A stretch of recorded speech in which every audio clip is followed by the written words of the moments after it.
सब मेरा जो फ्रूट है वो लगाट है। इसके बारे में मैं आज बताऊंगा सबको आपको।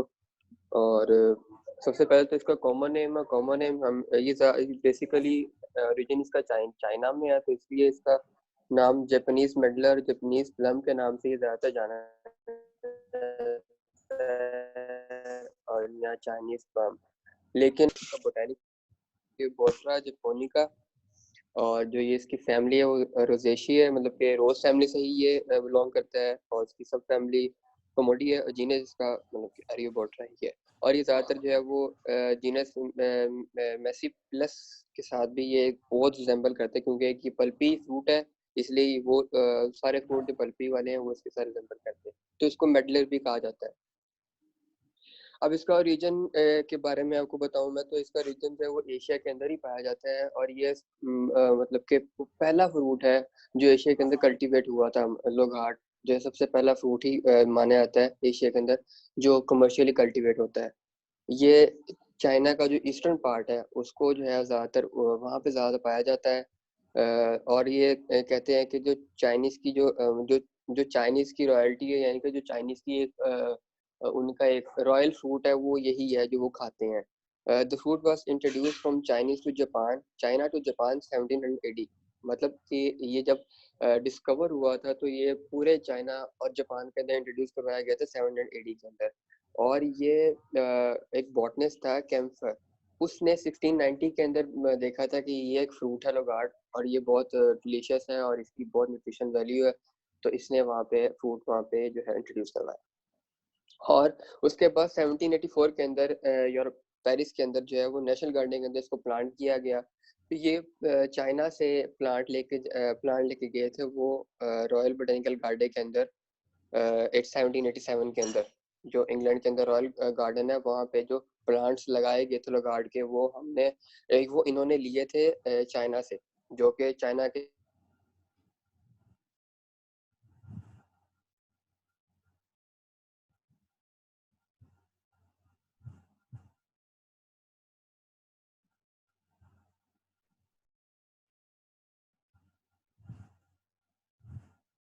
Australia, south Africa, USA, Japan, China, India और पाकिस्तान भी इसमें कमर्शियली ग्रो होता है। लेकिन पाकिस्तान में इतना कमर्शियली ग्रो नहीं होता। ये माइनर फ्रूट है पाकिस्तान के अंदर। ज़्यादातर ये लाहौर, गुजरावाला लाहौर की साइड, जेलम, रावलपिंडी, कलर का हाल, हज़ारा, मर्दान, साइंस, जुआ साइंस शाह, चथर, ट्रेड, हसन अब्दाल, और इस तरह के जितने भी नॉर्दर्न एरियाज हैं वहाँ पे ज़्यादातर ये ग्रो करता है। और इसकी अवेलेबिलिटी हमें मार्केट में तब होती है जब दूसरे फ्रूट्स मार्केट में इतने प्रेजेंट नहीं होते। ये मतलब कि एक रेयर फ्रूट है जो अपनी खूबियों के साथ बस एक दफ़ा आता है और फिर चले जाता है। और ये इसका मैप है जहाँ पे ये पाया, तो बिल्कुल ये नॉर्थ साइड पे हमारी जो है ये यहाँ पे आ जाता है। उसके बाद अगर हम इसकी प्लांट डिस्क्रिप्शन की बात करें, तो इसका जो ट्री है वो एक मॉडरेट साइज का होता है, यानी 20 to 30 फीट इसकी हाइट होती है। इसका जो क्राउन होता है, यानी कि जो इसकी जो ऊपर जो होती हैं ब्रांचेस वगैरह, वो एक नेचुरली राउंड होती हैं, मतलब कि वो खुद ही एक क्राउन की शेप में होती है। इसका ट्रंक भी छोटा होता है, और जो इसकी ट्विग्स नहीं निकलती, जो नई टहनी है वो भी वुडी होती हैं। वो नॉन वुडी, मतलब वो ग्रीनी नहीं होती है, लेकिन वो वुड वाली ही निकलती है।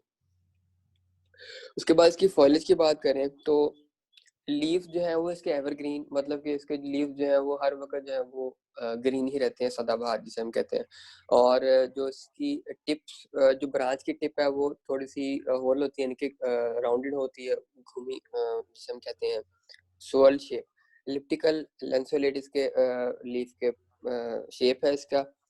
12 to 30 सेंटीमीटर लॉन्ग और 7 to 10 सेंटीमीटर वाइड इसका जो है वो फॉइलेज उसका साइज है। उसका जो इसके ट्री का अपर सरफेस जो है वो बहुत डार्क ग्रीन है, ग्लॉसी है। मतलब जो इसके ऊपर जो सबसे ऊपर वाली है, जिसे हम क्राउन कहते हैं, सबसे ऊपर जो न्यू लीव्स निकल रहे हैं, वो सारे के सारे ग्लॉसी और डार्क ग्रीन कलर के होते हैं। और उसके नीचे, मतलब कि उस लेयर के नीचे, ग्लॉसी डार्क ग्रीन जो अपर लेयर है उसके नीचे जो है फिर वो व्हाइटिश और रस्टी हेयर तरह की जो है वो एक रफ सी एक जो लुक है ना, वो इसके लीफ के नीचे आती है। थिक होता है, स्टिफ होता है with conspicuous parallel oblique veins, इनमें पैरेलल और ऑब्लिक वेन्स होती हैं, each terminating at the margin in a short prickly point. मतलब कि ये जो सेंटर पॉइंट होता है उसमें से बिल्कुल शॉर्ट मार्जिन पे प्रिकी पॉइंट के ऊपर जो मतलब बिल्कुल एट अ टिप जो है इसकी जो वेन्स होती हैं वो जाके लगी होती हैं। फ्लावर की बात करें इसकी, तो फ्लावर जो है इसका स्वीटली फ्रेगनेंट होता है, मतलब कि एक बहुत प्यारी खुशबू होती है इसकी, और वो भी रस्टी हेयर के अंदर बॉर्न होता है, मतलब वो भी रस्टी हेयर स्ट्रक्चर की तरह ही निकलता है। इसके जो पेनिकल्स है वो टर्मिनल होते हैं, और उस पे जो पेनिकल्स के ऊपर ही तकरीबन 30 to 100 ब्लूम्स जो है उसका आता है, और वाइट होते हैं, और 5 पेटल, इसका जो फ्लावर है वो 5 पेटल होता है, वाइट कलर होता है। और जो इसका जो टर्मिनल पेनिकल है, जो बिल्कुल ऊपर वाली टर्मिनल शूट्स हैं, उस पर बहुत ज्यादा ब्लूम आता है। फ्रूट की बात करें तो फ्रूट्स का फॉर्म मीन टू से कि ये एक पल्पी फ्रूट है जिसके अंदर पल्प होता है, और उसके बिल्कुल इन सेंटर जो है वो सीड एनक्लोज होता है। क्लस्टर ऑफ 4 to 30 ओवल्स, जो इसका फ्रूट है वो ओवल होता है, राउंडेड होता है, पियर शेप के अंदर होता है, 2 से लेकर 5 सेंटीमीटर लॉन्ग होता है, यानी कि आप कह लें कि आपकी इंडेक्स फिंगर जितना भी हो सकता है और उसकी हाफ में भी हो सकता है, इतना इसकी साइज होता है। स्मूथ होता है, येलो इन कलर होता है, कभी कभी ऑरेंज भी होता है, ज़्यादातर तो येलो ही पाया जाता है, लेकिन जो इसकी एक हाई वैरायटी है वो ऑरेंज में होती है, और कभी कभी इसका जो स्किन कलर है वो रेड ब्लूइश भी हो जाता है। वाइट, येलो और ऑरेंज सक्लेंट पल्प, इसका जो पल्प है, जो इसके अंदर पल्प है, जो इसकी जो स्किन की बीनीथ पल्प है वो हमारा वाइट होता है, कभी कभी येलो होता है, कोई ऑरेंज होता है, वो डिपेंड करता है कि उसकी राइपनिंग किस स्टेज पर है। स्वीट टू सब एसिड और एसिड फ्लेवर, इसका जो फ्लेवर होता है, जो इसको हम जब हम इसको खाते हैं तो हमारे टेस्ट बड को क्या, कभी कभी स्वीट लगता है, कभी कभी कोई पार्ट इसका ऐसा होता है जो सब एसिड होता है, और कभी कभी कोई पार्ट ऐसा है जो एसिड फ्लेवर देता है हमें, मतलब खट्टा मीठा टेस्ट है इसका। इसका एवरेज फ्रूट रेट जो है वो 6.5 ग्राम है, और जो इसका सीड है वो भी 1 से लेकर 10 तक इसके सीड भी हो सकते हैं एक फ्रूट के अंदर। ज्यादातर 3 से 5 होते हैं, डार्क ब्राउन कलर के होते हैं, लाइट ब्राउन कलर के हो सकता है उनका, एंगुलर होते हैं, एलिप्सॉइड होते हैं, और 1.5 सेंटीमीटर से 8 मिलीमीटर थिक इनकी जो इनका सीड साइज है वो वेरी करते हैं। इसकी हम सॉइल की बात करें, सॉइल और क्लाइमेट की बात करें, तो ये हमें ज्यादातर अपर एलिवेशंस, मतलब हमारा नॉर्दर्न साइड ज्यादातर 2000 से 3-4,000 के दरम्यान में जो एरिया है वो इसको ज्यादा सुटेबल है फिट। और उसकी जो अगर हम बात करें इसकी लोअर एलिवेशन के, तो ये एज ए ऑर्नामेंटल यूज है, क्योंकि इसके फ्लावर बहुत अच्छे होते हैं, इसके फ्लावर की फ्रेगनेंस बहुत अच्छी होती है, इसका फॉलेज बहुत प्यारा होता है, तो इसलिए ये ऑर्नामेंटल के तौर पे हम लोअर एलिवेशन पे लगाते हैं। हायर एलिवेशन पे हम इसको लगाते हैं इसके फ्रूट के लिए, और लोअर एलिवेशन में लगाते हैं इसके ऑर्नामेंटल एक इफेक्ट से, क्योंकि इसके लीव्स ग्रीन है, इसके फ्लावर अच्छे। और मिड माइल्ड सब ट्रॉपिकल क्लाइमेट के अंदर ये ज़्यादातर ये इसके लिए बहुत ही आइडियल कंडीशन है, जहाँ पे 75 से 100 सेंटीमीटर तक रेनफॉल हो और बहुत ही प्यारा मौसम हो, जो इसको फेवरेबल होता है। हल्की हल्की धूप और बादल और बारिश, पानी इसको चाहिए होता है, तो ये बहुत अच्छा वहाँ पे ग्रो करता है। Also adapted to Mediterranean climate, Mediterranean climate के अंदर ये अडेप्टेड है। इसको deep well drained fertile light loamy soil चाहिए होती है, जो बहुत ही स्लाइट एसिडिक हो। ये इसकी आइडियल सॉइल कंडीशन है जो इसको चाहिए होती है फॉर फ्रूटिंग। और excessive lime hard pan grave in सबसे इज नॉट गुड, मतलब कि अगर आपकी सॉइल के अंदर, मतलब जो आप जहाँ पे अभी उगा रहे हो वहाँ पे अगर हार्ड पेन है, वहाँ पे अगर कोई मतलब कि कोई सब सॉइल है किसी तरह की, एक सॉइल के नीचे कोई एक और लेयर है जो उसको खराब कर रही है, या कोई इस तरह की एसिडिक कंडीशन है, तो ये वहाँ पे ग्रो नहीं करेगा। और इसके लिए बहुत ज़रूरी है कि टेम्परेचर जो है वो ऑप्टिमम हो, लेकिन 0 डिग्री सेंटीग्रेड पे ये बिल्कुल भी टॉलरेट नहीं करता, और वो उसको डेड कहता है। Cool and foggy weather during ripening decreases sweetness and flavour. और अगर जब इसका फ्रूट एट राइप आता है, तो तब अगर वेदर फॉगी है, धुंधला है, या फिर ठंडा है, तो वो क्या करेगा, वो उसके जो इसका फ्रूट है उसके फ्लेवर को, उसकी स्वीटनेस को खत्म कर देगा।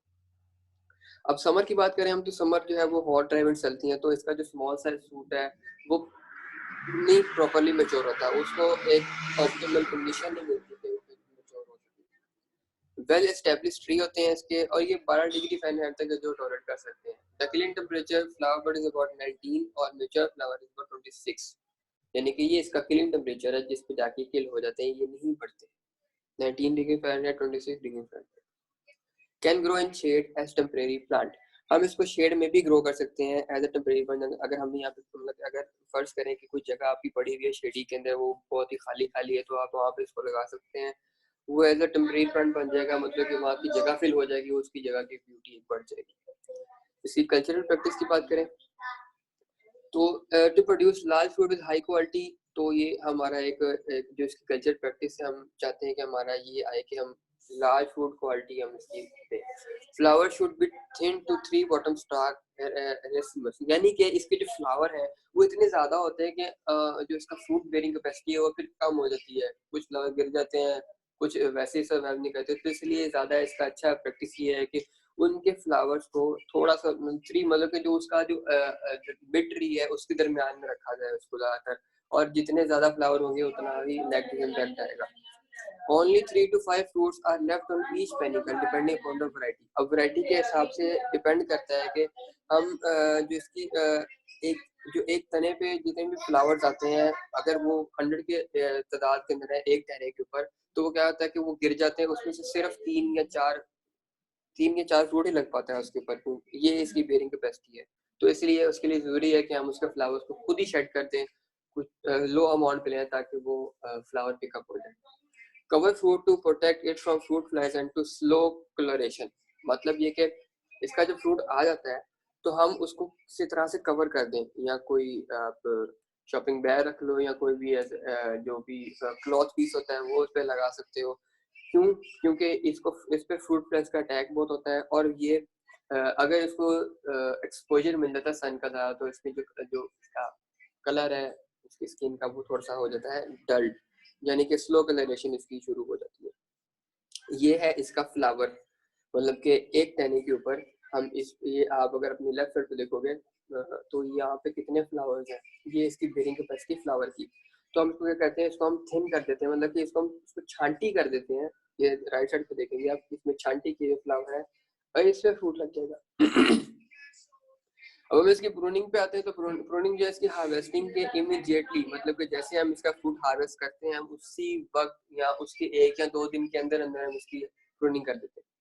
New branches replace those removed, जो न्यू ब्रांचेस हैं वो रिप्लेस हो जाती हैं जो हमने काटी हैं, resulting in a large harvest next year, यानी कि हम इसको जितना काटेंगे ये उतना हमें फ्रूट देगा। प्रूनिंग मेक्स हार्वेस्ट इजियर, अब प्रूनिंग से क्या होता है, प्रूनिंग जो है हमें हार्वेस्टिंग जो है कि इजियर कर देती है। कीपिंग ट्री स्मॉलर, जितना हम ट्री को कॉम्पैक्ट स्मॉल रखेंगे उतना ये अच्छा काम देगा, मतलब हमें उतना अच्छा फ्रूट देगा। Cutting the branches just above a knot, multiple branches in its place, creating a heavier harvest। मतलब ये कि हम उसके जो जो एक नोट जहाँ से वो ब्रांच निकल रही है हम उसको वहां से रख के उसके ऊपर से रख के काटेंगे, पूरी नोट से नहीं काटेंगे। और इस तरह हम मल्टीपल ब्रांचेस इस तरह काटेंगे तो हमारे पास एक हैवियर हार्वेस्ट आएगी हमारे अगले साल के, उस पर इतना अच्छा फॉलेज आएगा। If branches need to be completely removed, अगर हम हमारी ब्रांचेस जो है वो कम्प्लीटली रिमूव हम करना चाहें तो cut them as close to their own base as possible, यानी कि अगर हमने इसकी ब्रांच बाकी काटनी यानी कि हमें वो ब्रांच इंटरेस्ट कॉज करे किसी चीज में, तो हम उसको ऐसे काटेंगे कि उसकी जो बेस है वो बिल्कुल उसके जो ट्रंक है उसके साथ रहे, उस पर कोई नोट ना रहे, वैसे काटना है उसको ताकि उसके बाद में ब्रांच ना निकले। Small shoot at the tip of each branch can be pinched out to stop further extension। अब जो इसके स्मॉल शूट्स निकल रही हैं आगे से आगे निकलती रहती हैं, हम उसको खुद भी पिंच आउट कर सकते हैं, वो आराम से निकल आती है, आराम से इजीली वो ब्रेक हो जाती हैं। तो हम इससे क्या होता है कि हमारी जो जो ट्री के फर्दर एक्सटेंशन है, जो ट्री हमारा फर्दर ग्रो करता है वो नहीं करता। इसकी फर्टिलाइजर की रिक्वायरमेंट आ जाती है बाद में हमारे पास।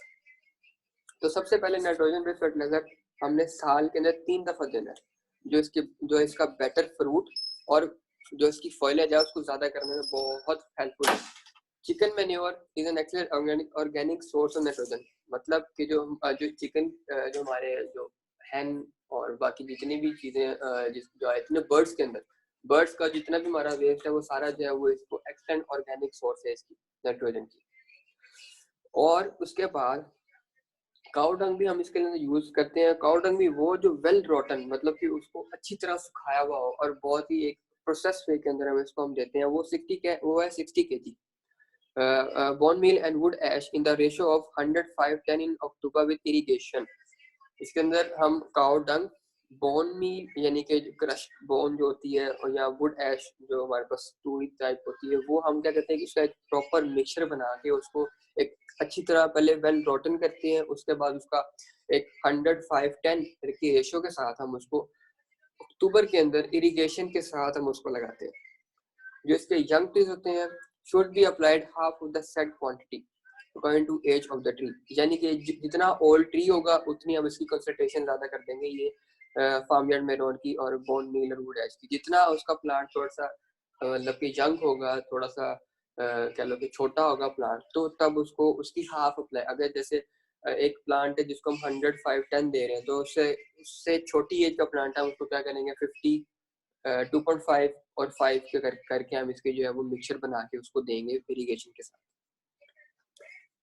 आगे इसकी इरिगेशन की बात करते हैं हम। तो इरिगेशन ज़्यादातर ये डॉट टॉलरेंट होता है, इसको इतना मतलब पानी चाहिए, लेकिन फिर भी पानी इसको बहुत हेल्पफुल करता है इसकी फास्टर ग्रोथ के लिए और फ्रूट क्वालिटी को इन्हांस करने के लिए। अगर इसको पानी नहीं मिलेगा तो फिर भी इट्स ओके, क्योंकि ये डॉट टॉलरेंट है।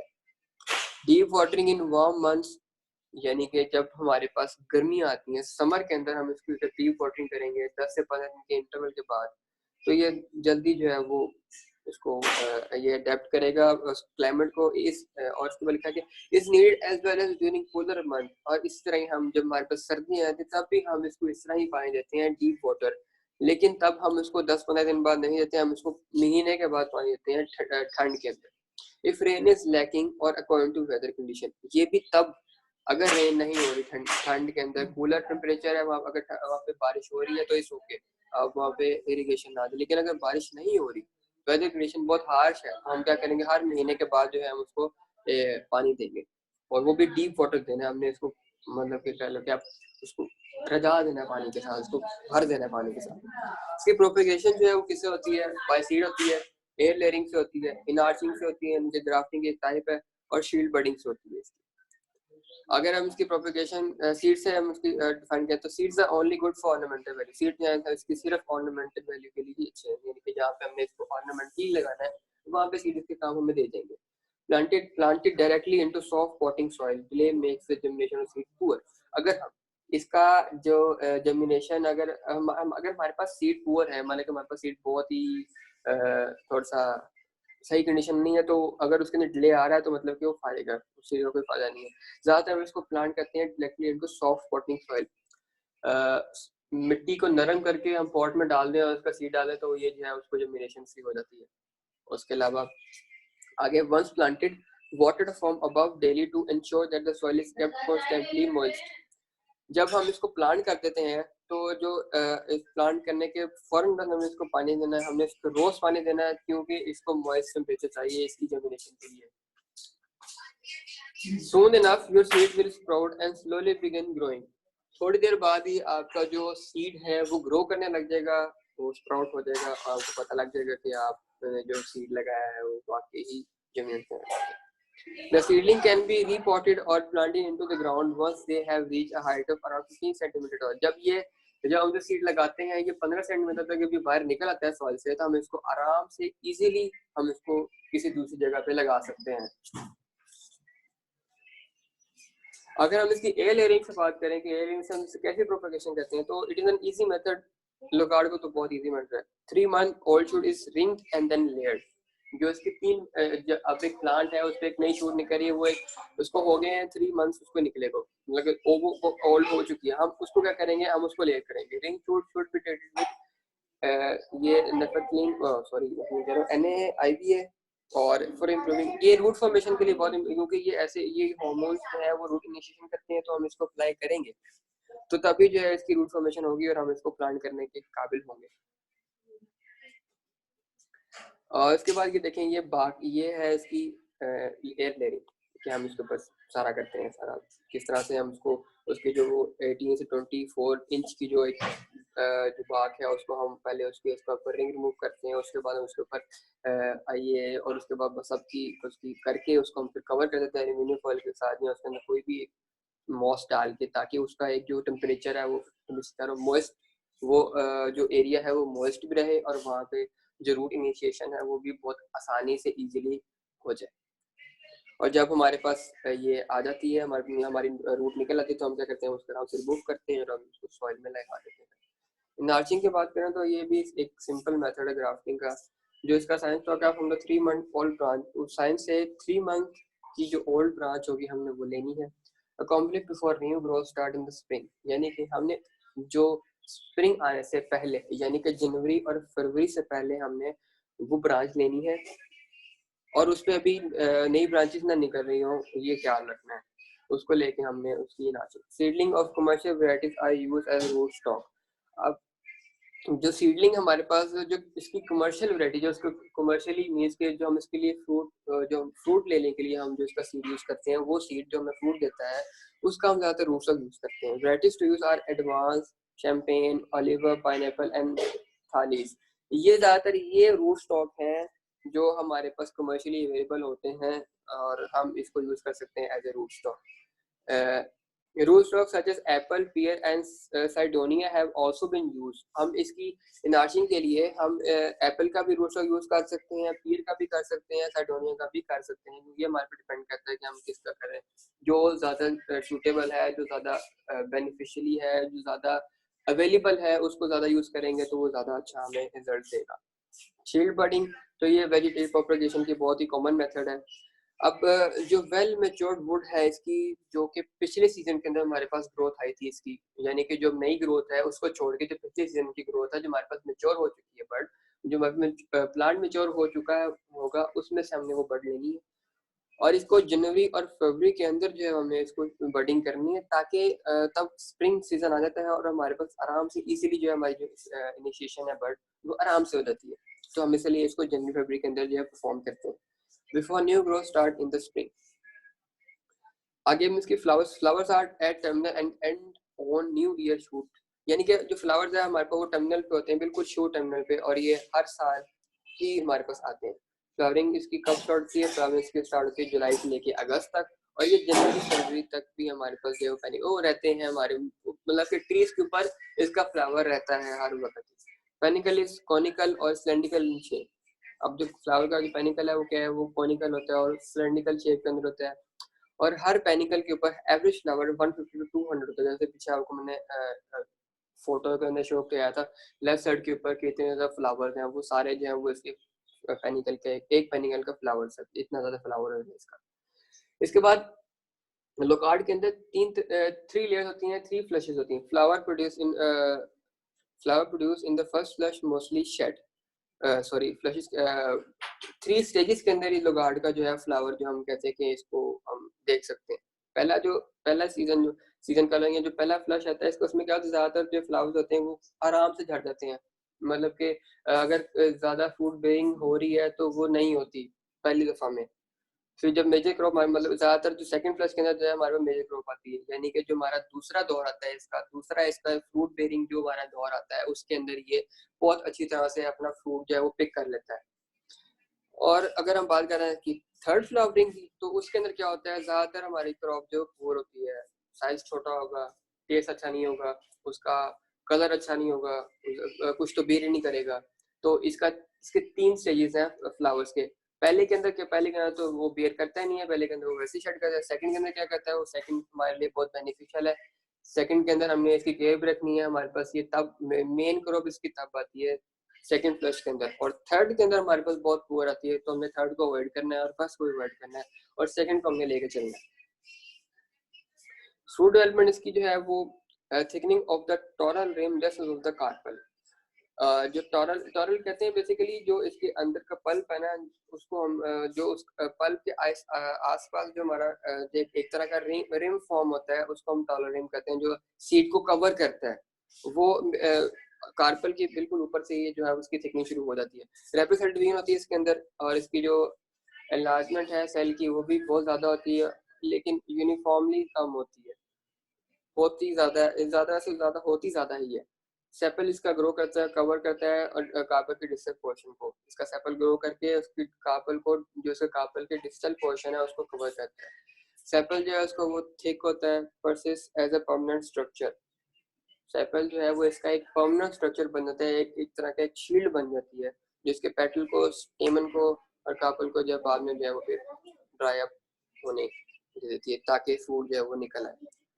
Food enclosing distal portion of the carpel are expose to see, यानी कि जो इसका जो कार्पल का डिस्टल पोर्शन है, यानी कि जो उसका ऊपर वाला हिस्सा है, जो उसका हुड है, वो इनक्लोज होता है। जब वो खुलता है तो हमें अंदर से जो है वो कार्पल का डिस्टल पोर्शन जो है वो हमें नजर आने लग जाता है कि अब हमारे पास फूड सेट हो गया है और हमारा फूड जो है वो फूड जो है हमारा मेच्योर होने लग जाएगा।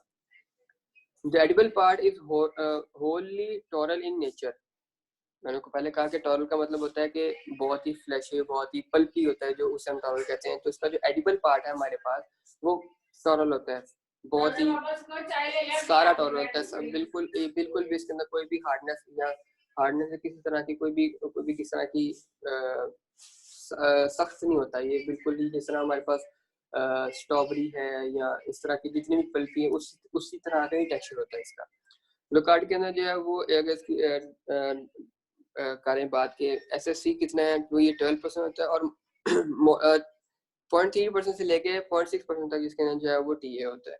इन mature fruits the toral cells are large, thin walled and juicy. जो इसका सबसे मेच्योर फ्रूट होता है ना, उसके अंदर क्या होता है कि वो जो टोरल सेल होते हैं वो बहुत लार्ज होते हैं, मतलब कि उसका पल्प बहुत हैवी होता है और बहुत ही अच्छा पल्प होता है उसका।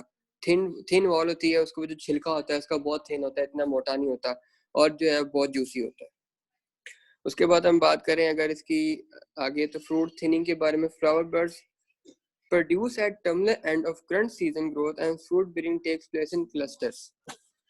इसका हमेशा फ्रूट बेयरिंग जो वो क्लस्टर के अंदर होता है, और जो इसके फ्लावर बर्ड्स हैं हमेशा टर्मिनल एंड पे ही प्रोड्यूस होते हैं। To thin out few fruits for better development of each fruit is impractical. वैसे तो बहुत इम्प्रैक्टिकल है इसका फ्रूट, इसकी थिनिंग करना फ्रूट की, क्योंकि एक तो ट्री के ऊपर बहुत ज़्यादा फ्रूट लगा होता है, बहुत ज़्यादा इसके लिए आपको टाइम चाहिए, इसको देखना, उस पर बहुत अच्छे तरीके से करना, लेकिन करना पड़ता है ये। When overcrowding clip on the ends of bunches. Raza जब जी सर, बच्चे वो कितनी देर रह गई है? हाँ जी कितनी देर है सर? 24 है सर, थोड़ी सी रहेगी, 10 रहेगी मेरे ख्याल में। अच्छा पता क्या सर जो हाँ रह जी गई है ना प्रेजेंटेशन जो आपकी रह गई है वो कल लूंगा मैं आपकी। ठीक सर, अभी ना 11:45 पे ना ठीक हमारी सर, एक कोई मसला मीटिंग नहीं। है HEC के साथ। अच्छा सर, ठीक है, आप यहाँ से फ्रूट थिनिंग से आप ठीक है सर, ठीक है, कल करीजिएगा। ओके जी, अल्लाह हाफिज। ठीक सर, मैं कल कर दूँ। ओके सर, अल्लाह हाफिज।